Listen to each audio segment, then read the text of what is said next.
নমস্কার বন্ধুরা, সবাই কেমন আছো? আশা করি ভালো আছো। আজকে একটা ছোট্ট ভিডিও নিয়ে এসেছি দোল পূর্ণিমার। ঘরে আমি রাধা কৃষ্ণ গোপাল সোনাকে কীভাবে পুজো করলাম সেটাই তোমাদের সঙ্গে আজকে শেয়ার করব।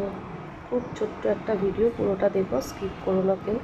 রাধা মাধবকে নতুন জামা পরিয়ে, নতুন ড্রেস, এটা দোল পূর্ণিমা পরিয়ে গোপাল সোনাকে স্নান করানো হচ্ছে। সেই ভিডিওটা তোমাদেরকে আর দিইনি।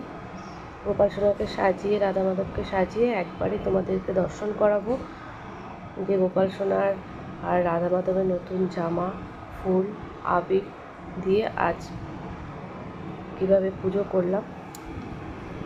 সামান্য কিছুই করেছি, কিন্তু দোল পূর্ণিমায় আজকে বাড়িতে আমরা থাকবো না, বেরোতে হবে দোকানে, সেই জন্য অন্যবার থাকি, এবার আমরা থাকবো না, সেই জন্য অল্প কিছু করেই দিয়েছি। ভোগ আর এবার করিনি, সামান্য একটু পায়েস করে দিয়েছিলাম, আর শুকনো যা দিই প্রত্যেকবার সেটাই দিয়েছিলাম। দেখো, আমার গোপাল সোনাকে আবির দেওয়া হয়েছে, নতুন জামা পরানো হয়েছে, আর মালা দিয়ে সাজানো হয়ে গেছে। এবার আমি ওদের ভোগগুলো দর্শন করিয়ে দেবো তোমাদেরকে। ভোগ মোটামুটি আমি সাজিয়ে নিয়েছি, আবির কী দিয়েছি সেটাও দেখিয়ে দিচ্ছি।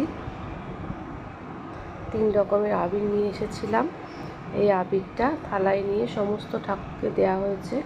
আমার তো অনেক ঠাকুর, উপরে নিচে সমস্ত ঠাকুরকে আবির দিয়েছি, আর ভোগও সাজিয়ে দিয়েছি। দেখো, ফুট কড়াই, নাড়ু, যেগুলো দোলে সাধারণত দেয়া হয়, মিষ্টি, আর এই সামান্য পায়েস করেছিলাম। এই যে হাঁড়িগুলো দেখছো, এগুলো আমি কিন্তু কিনে এনেছিলাম পুরী যখন গিয়েছিলাম তখন। পুরীতে গিয়ে এই হাঁড়িগুলো ছোট ছোট 3টে সেট, 4টে, 5টা সেট এরকম কিনতে পাওয়া যাচ্ছিলো। তখন আমি পুরী থেকেই গোপালের জন্য নিয়ে এসেছিলাম এই হাঁড়ি। এই হাঁড়িতে পায়েস, খিচুড়ি, মুরগি দিতে খুব সুন্দর লাগে, আর সুন্দর ছোট্ট ছোট্ট, আর দেখতেও খুব সুন্দর। তোমাদেরকে ভিডিওর শেষে আমি দেখিয়ে দেব। তোমরা যদি পুরী যাও তাহলে এই বাসনগুলো আনতে পারো ভোগের জন্য, খুব কিন্তু সুন্দর। এই যে দেখো, জগন্নাথের এখানে একটা হাঁড়ি দিয়েছি, এটা হচ্ছে জগন্নাথ, বলরাম, সুভদ্রা, ওনাদেরকেও এখানে ভোগ চড়িয়ে দিয়েছি। আমার প্রত্যেককে আজকে কিন্তু নতুন বস্ত্র পরানো হয়েছে। পূর্ণিমাতে ঠাকুরমশাই দিয়ে পুজো করা হয়, এবার আর সেটা করিনি, সেই কারণটা তোমাদেরকে আমি পরে জানাবো। যাই হোক, আমি ঘরেই নিজেই আমার বরমশাই পুজো করে নিয়েছে, সাজিয়ে দিয়েছি। দেখো আমার সিংহাসনটা কীরকম করে সাজিয়েছি। যদি ভিডিওটা ভালো লাগে তাহলে লাইক, শেয়ার, কমেন্ট করতে ভুলো না, আর কেউ স্কিপ করো না। ছোট্ট একটা ভিডিও তোমাদের সঙ্গে শেয়ার করলাম, আর দিতে একটু দেরি হয়ে গেল, পুরে দোলের মধ্যে আমি আর ভিডিওটা ছাড়তে পারিনি, তাই আজ তোমাদের সঙ্গে দোল পূর্ণিমার ভিডিওটা শেয়ার করছি।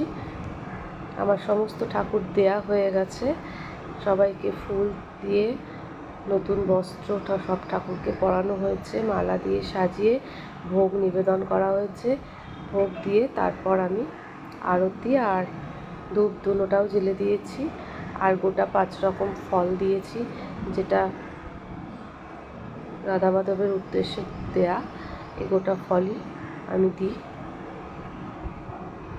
5 রকম ফল দেয়া হয়েছে, আর আরতি করা হয়েছে, সেটা আমার বরমশাই করে নিয়েছে, সেটুকু ভিডিও আমি করিনি। ধূপ ধুনো মোমবাতি দেওয়া হয়েছে।